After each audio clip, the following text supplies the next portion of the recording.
Olá a todos, vamos dar início à nossa aula. Sou a professora Gisele Palmeira, do componente de Biologia. Vamos observar a aula de número 13.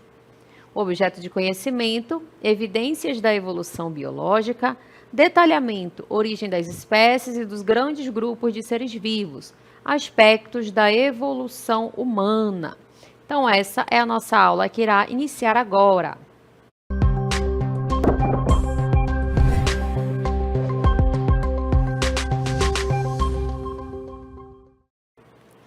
Na aula de hoje vamos falar sobre espécies, sobre evolução, sobre diversidade, biodiversidade. Então a gente inicia a aula nesse cenário, né? Porque nesse cenário a gente consegue observar o quê?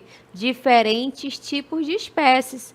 Espécies aqui, ó, no ambiente aquático. A gente acabou de observar um pirarucu passando aqui, ó, um outro peixinho nadando.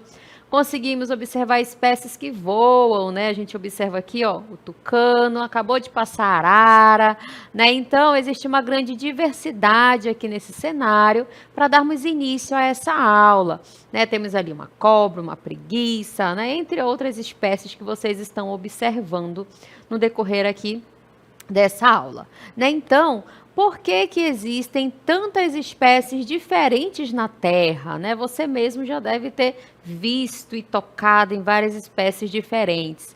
A existência de tantas espécies diferentes na Terra, ela é o resultado de milhões de anos de evolução biológica, um processo que é impulsionado principalmente pela seleção natural. E é sobre isso que nós iremos abordar nessa aula. E para dar início, né, a gente vai começar com um conceito bem interessante, que é o conceito de espécie.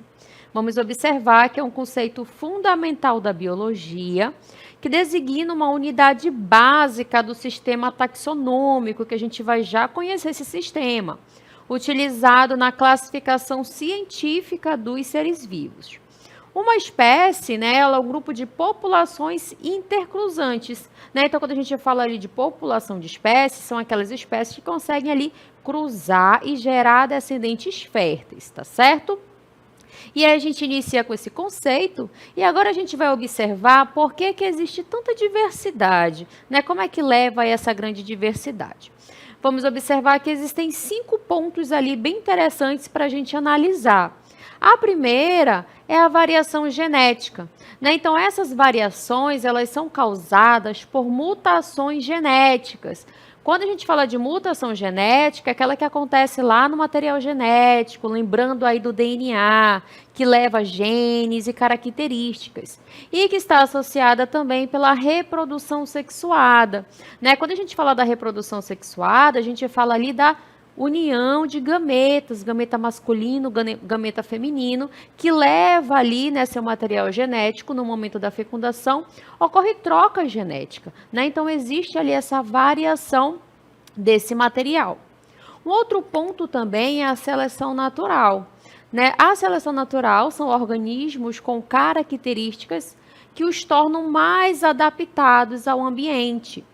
E aí tem a maior chance de sobreviver e de se reproduzir, né? Então, quando a gente fala de seleção natural, a gente fala da adaptação daquela espécie no ambiente onde ela está inserida, né? Então, geralmente, quem vai sobreviver não é o mais forte, não é o mais inteligente, é o que consegue se adaptar melhor naquele espaço, tá certo? Então, a seleção natural é um ponto muito importante para a gente compreender ali essa evolução. Um outro ponto também é a adaptação. A gente observa aí que as espécies elas se adaptam a diferentes ambientes, desenvolvendo características específicas para enfrentar desafios e como clima, né, predadores e disponibilidade de alimentos.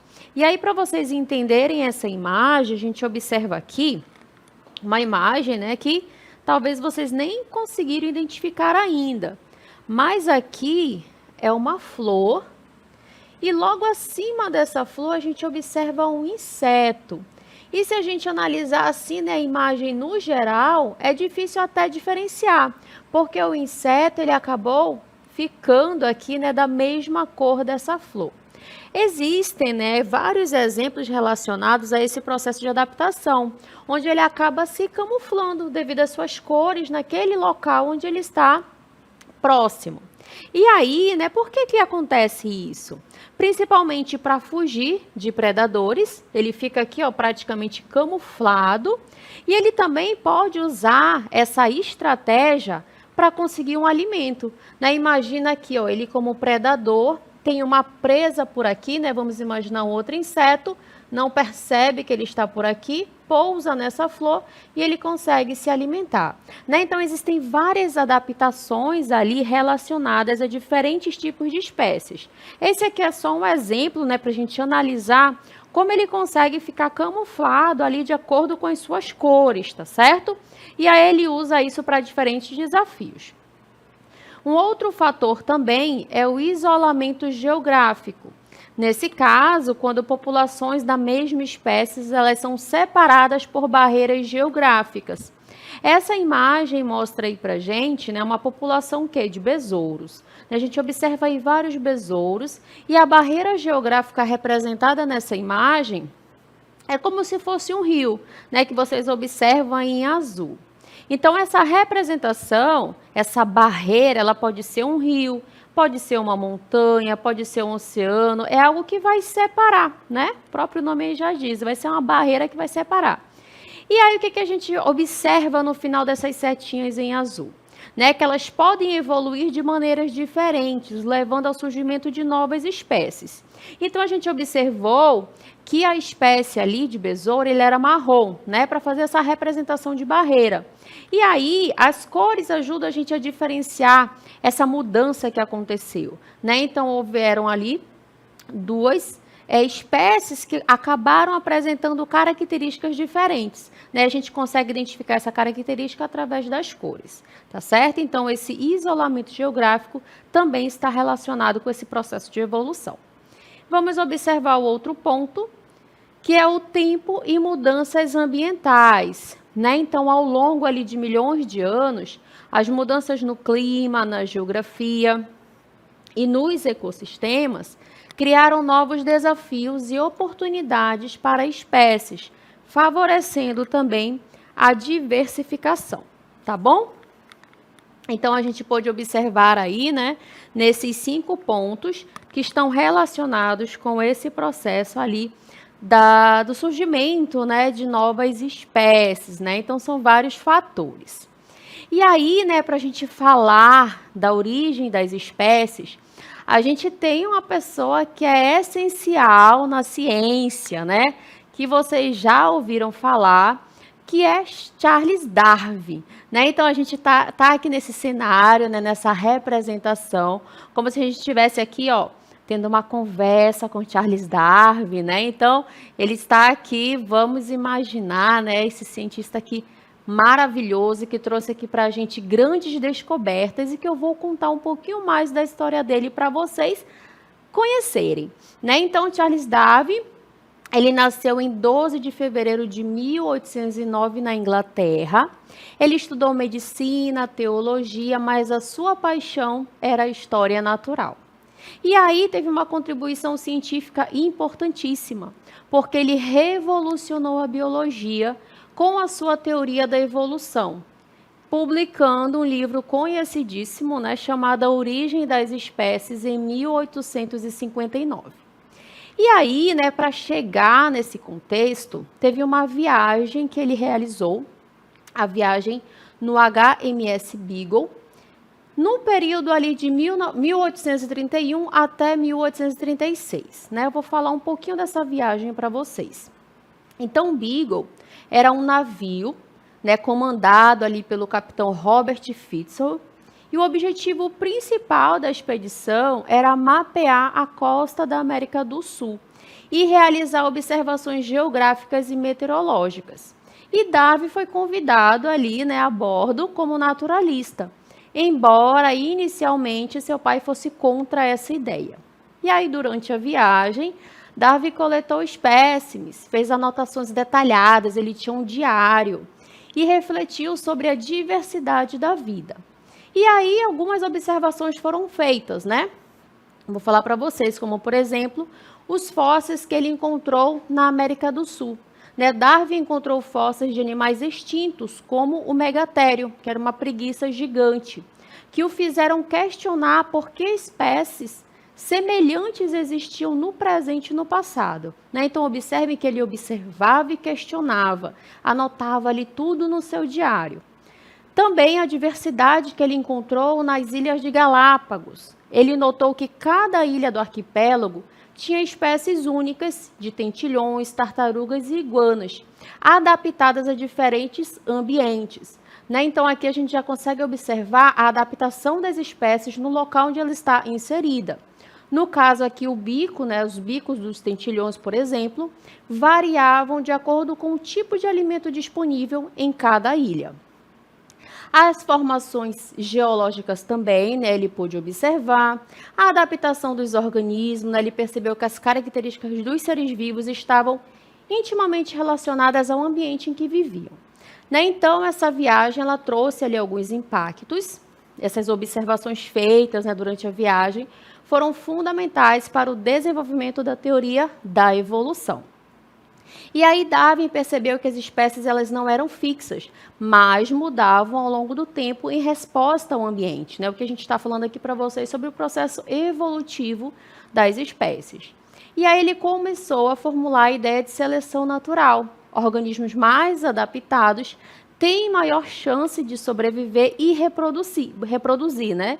E aí, nesse caso da reprodução, vai passando as suas características para as gerações futuras. Tá certo? Então, após retornar à Inglaterra, Darwin passou anos analisando essas anotações, espécimes, e em 59 ele publicou o famoso livro Origem das Espécies, onde apresentou ali a sua teoria da evolução por seleção natural. E aí a gente vai observar agora uma representação, né? Na verdade, uma animação que mostra para a gente essa viagem que foi realizada por Darwin, tá certo? Então, eu vou trazer aí para vocês essa representação, né, para a gente ter uma ideia do quanto percorreu, né, esse navio. Então, né, a gente observa aí a representação do navio, né, aqui a gente tem a representação de Charles Darwin na época, é claro.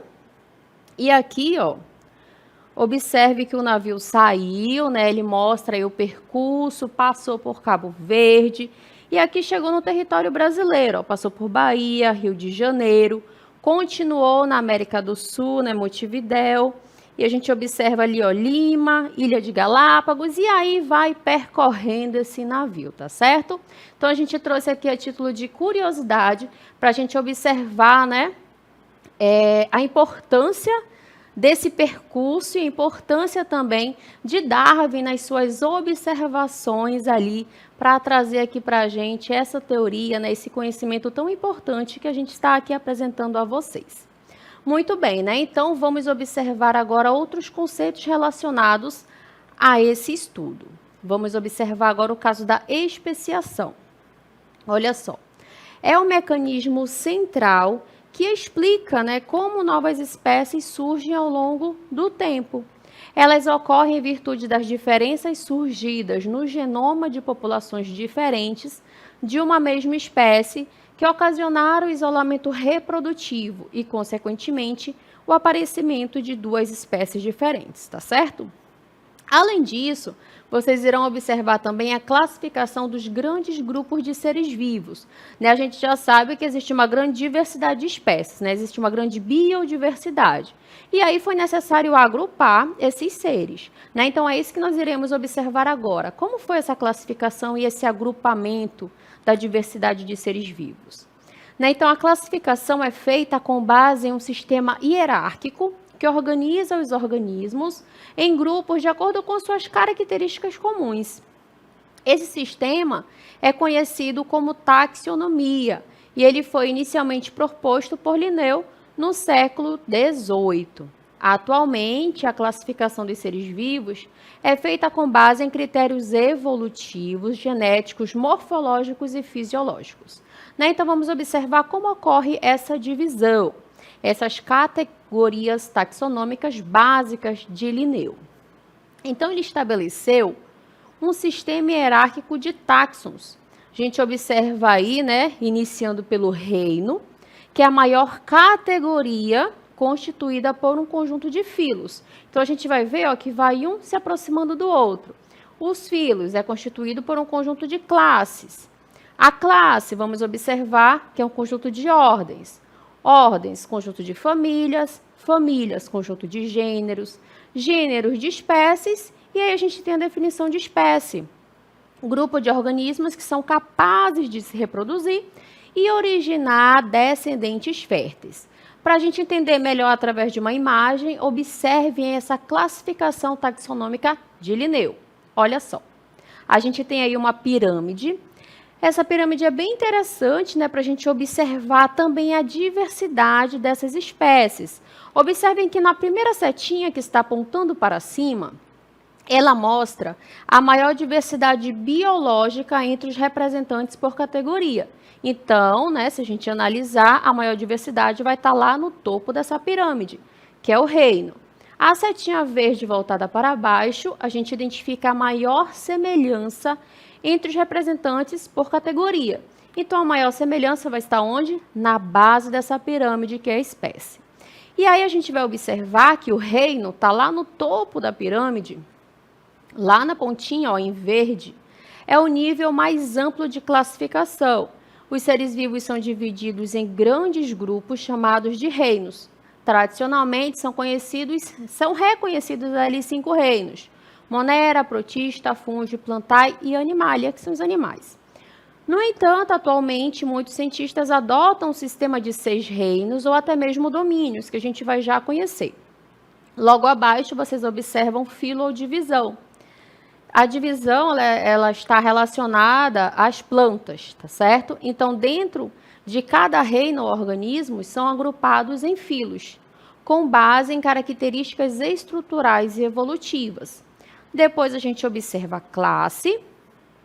Cada filo é dividido em classes. Por exemplo, né, no filo Chordata, a classe Mammalia, que são os mamíferos, né, inclui aí todo aquele grupo de mamíferos. Ordem, logo abaixo de classe.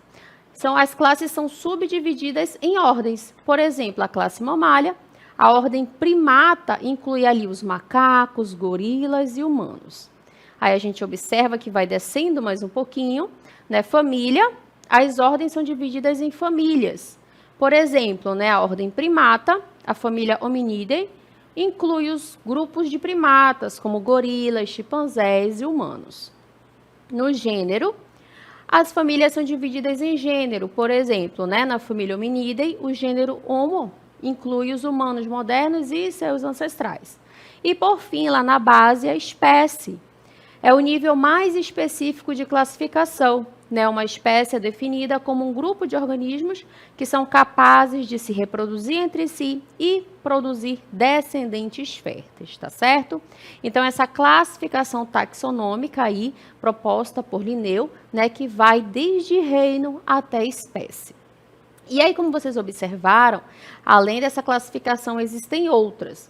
Vamos observar que tem outros 3 tipos de classificações bem importantes para a gente analisar. Esses sistemas são de classificações mais modernos, tá? A gente vai observar aí em cima os 5 reinos, que é o tradicional, né? A gente observa aí que os 5 reinos são Monera, Protista, Fungi, Plantae e Animalia. Ao lado, a gente observa os 6 reinos, que também estão relacionados a essas classificações. E aí, nos 6 reinos, a gente observa uma subdivisão ali no Monera, que a gente tem a bactéria e a arque. E aí, né, os 6, quais são os 6? Né? Foi o Monera que se transformou em 2, bactéria e arque. Os outros 4 são Protista, Fungi, Plantae e Animalia. E abaixo, vocês observam ali na setinha em vermelho, os 3 domínios, que é o sistema mais atual, que a gente vai já detalhar um pouco mais. Quais são os 3 domínios? A gente observa que eles são mais amplos. É a bactéria, a arqueia e eucária, que são os organismos que são eucariontes, tá certo? E aí a gente vai detalhar um pouquinho mais cada um deles para vocês. Vamos iniciar, na verdade, com a classificação em 5 reinos.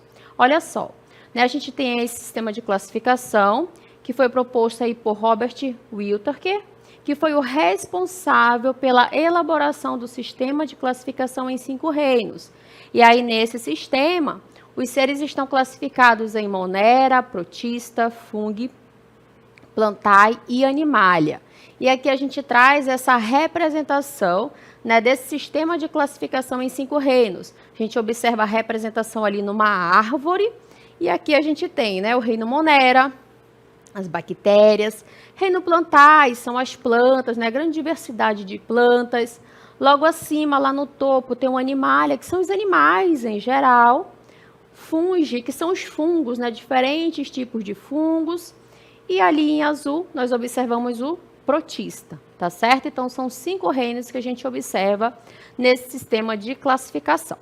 Vamos observar o próximo sistema, que é o sistema de Ruse, né, que é o mais atual, que é o sistema de classificação em 6 reinos. Né? Então, a gente observa que, nesse caso, houve a extinção do reino Monera e a criação do reino Bactéria e reino Arquea. Né? Então, o que a gente vai observar? Que o reino Bactéria estão relacionados ali aos organismos procariontes e unicelulares. Já o reino Arquea são organismos procariontes. Procariontes são aqueles, né, que não apresentam a carioteca, aquele núcleo definido ali naquela célula onde fica o material genético, tá? Autotróficos são aqueles que conseguem ali produzir a sua própria energia, mas também podem ser heterotróficos dentro desse grupo, e que eles habitam ambientes extremos, né? Essa é uma característica bem importante desse reino. Por exemplo, eles apresentam ali altas temperaturas e concentração de metano ou enxofre. Eles conseguem ali, né, as espécies que fazem parte desse reino, eles conseguem adaptar, eles conseguem sobreviver a essas regiões, tá certo? Então, esse é o principal diferencial ali desse reino. E aí a gente observa a repetição dos outros reinos, né? O Protista, onde estão ali os protozoários, dos fungos, das plantas e dos animais, tá certo? E aí a gente vai observar uma imagem, né, que mostra aí pra gente esse sistema de classificação em 6 reinos, com seus representantes, né? Temos aí o reino dos fungos, os cogumelos ali, né, representando esse reino, das plantas, dos animais, ali com a cobra e o sapinho, as bactérias, reino Arquea, né, com essas espécies aí que conseguem sobreviver em ambientes extremos, e o reino Protista, que são os protozoários, tá certo?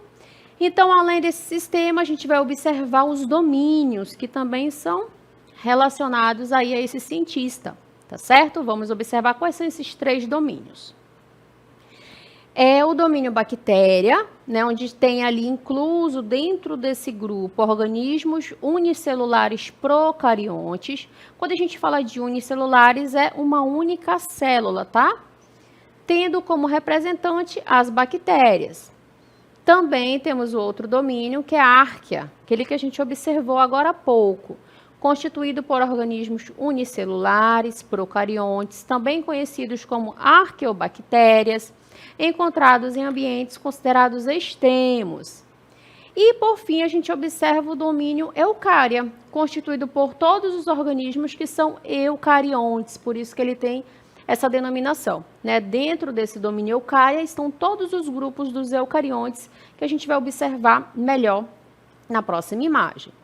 Olha só, né? Então, a gente tem aí uma árvore que representa para a gente essa subdivisão, né? Essas divisões. E aí a gente tem na primeira representação, como se fosse o primeiro ramo ali, galho dessa árvore em verde, o domínio das bactérias.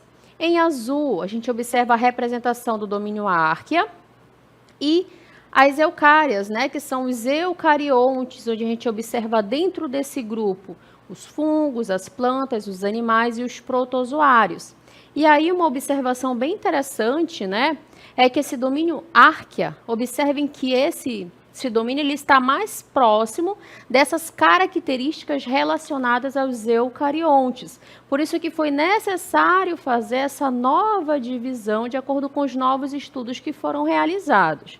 Tá certo? Então, por isso que existe essa mudança na ciência, né? Existem novos estudos que acabam mudando um pouquinho o que antes já tinha sido definido, né? Então, esse domínio Archaea foi observado que essas espécies ali, elas tinham essas características mais semelhantes ao domínio dos eucariontes. Muito bem, né? Então a gente observou aí o sistema de classificação, né? Observamos essas diferenças entre os sistemas que a gente identifica e consegue agrupar ali diferentes seres vivos. E agora a gente trouxe uma reportagem, né? Como se fosse uma reportagem para a gente falar de alguns aspectos relacionados à evolução humana. Né? A gente tem ali o cientista, né, Charles Darwin, e a gente observa aquela frase: o homem veio do macaco. E eu acho que vocês já escutaram essa frase. Né? Então, você já deve ter ouvido aí essa afirmação que o homem veio do macaco. Mas sabia que não era exatamente isso que o naturalista Charles Darwin queria dizer? Né? Então, a gente trouxe aqui exatamente para a gente tirar essas dúvidas sobre essa frase, tá certo?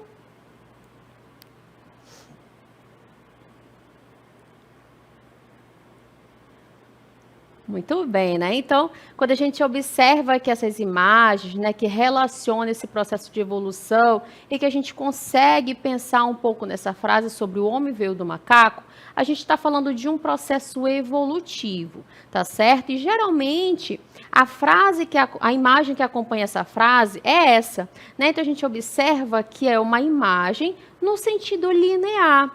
E essa imagem, essa informação, na verdade, ela não está correta. Não é que o homem tenha vindo do macaco, como a gente observa naquela imagem, que torna essa frase confusa. O que acontece é que o homem e o macaco, eles vieram de um ancestral comum.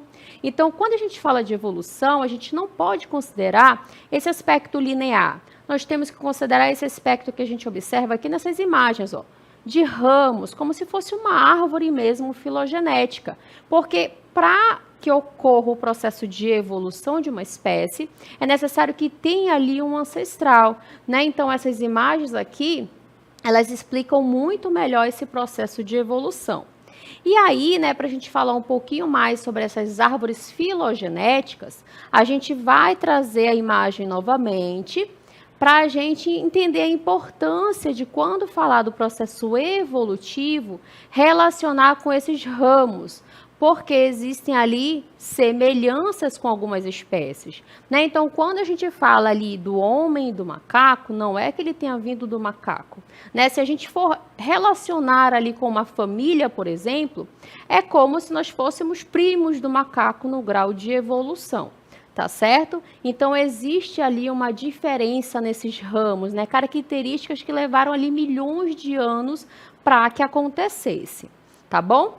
Então, é importante a gente sempre analisar uma árvore filogenética quando a gente estiver estudando o processo de evolução. Independente ali da espécie, é necessário que observe ali a árvore para identificar o ancestral comum que deu origem àquelas diferentes espécies, tá bom? E aí a gente vai continuar, vamos observar na nossa próxima imagem, né, as etapas relacionadas a essa evolução humana. E essa imagem, sim, ela representa para a gente o processo de evolução. Né? Então, aqui, o que a gente identifica? Nessa parte do gráfico, a gente identifica um ancestral comum. Né? E desse ancestral, houveram ali milhões de anos para que ocorresse o processo evolutivo. Então, aqui, ó, nessa representação de árvore, observem, né, que o ramo está relacionado às espécies de chimpanzés e o outro aos hominídeos. E aqui a gente observa que, no caso dos hominídeos, ocorreram diversas, na verdade, várias, né, evoluções até chegar na espécie presente, né, a atual, os Homo sapiens, tá certo? Então, é essa análise que nós precisamos fazer para entender os graus de evolução. Vai ter um ancestral comum, e aí nessa árvore filogenética, temos ramos que diferenciam as espécies. Olha aqui, ó, o ramo dos chimpanzés, e aqui relacionado aos hominídeos, e esse é o que nós temos na evolução presente, tá certo? Os Homo sapiens. Muito bem, né? Então, a gente conseguiu aí identificar essa relação, né? E eu espero que vocês tenham compreendido, né, a importância de observar essas árvores filogenéticas para relacionar ao processo de evolução de uma espécie, tá certo? Então, espero que vocês tenham compreendido o conteúdo da nossa aula de hoje.